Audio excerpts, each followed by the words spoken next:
क्या बात आणि आहे. अशातच 1 जानेवारी, होय, शनिवारी 1 जानेवारी 1848 ला आम्ही पुण्यातील पेडेवाड्यात पहिली मुलींची शाळा सुरू केली. मी पहिली शिक्षिका, मुख्याध्यापिका सुद्धा. शाहूकारासारखा वागला तर काम तमाम होईल, पण जर बागासारखा जगला तर नाव होईल. पण धर्म बुडाला हीच समाजात खळबळ सुरू होती.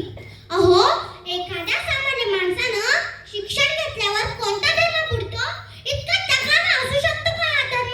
अहो, धर्मासाठी माणूस असतो की माणसासाठी धर्म?